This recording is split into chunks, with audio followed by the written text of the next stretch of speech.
જય જોહાર, જય આદિવાસી। મારું નામ મિતેશ પરમાર। આપણે 9 ઓગસ્ટ વિશ્વ આદિવાસી દિવસ ટૂંક જ સમયમાં આવી ગયો છે।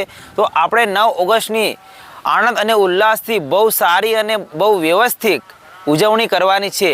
તો ખાસ કરીને બધા ભાઈઓ તથા બહેનોને બધાને વિનંતી છે કે બધા ત્યાં પધારજો અને આપણે ખાલી હાથમાં ધાર્યા કામથી લઈને ત્યાં પહોંચી ગયા, નાચી કૂદી લીધું એટલું આપણે કરવાનું નથી। આપણે આપણી સંસ્કૃતિ દેખાડવાની છે। ત્યાં આપણે આપણા પરદાદાઓ શું કરતા હતા, શું પહેરવેશ હતો, શું ખાતા હતા, શું પીતા હતા, એ બધું આપણે ત્યાં દેખાડવાનું છે। કેવું જીવન એ લોકોએ આગળ વિતાવ્યું છે, આ બધાની જાણકારી ત્યાં આપવાની છે। આપણે ખાલી નાચવા કૂદવાનું નથી। અને ખાસ કરીને ભાઈઓને કોઈ ત્યાં દારૂ પીને નહીં આવે મારા ભાઈઓ, કેમ કે દર વર્ષે અમુક જગ્યા પર તમે ઝઘડા લઈને ત્યાં નહીં આવો।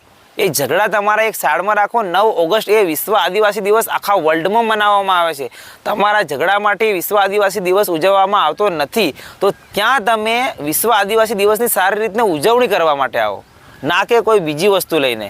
તો જય જોહાર, જય આદિવાસી। બધાને એડવાન્સમાં વિશ્વ આદિવાસી દિવસની બહુ બધી શુભેચ્છાઓ। જય જોહાર, જય આદિવાસી।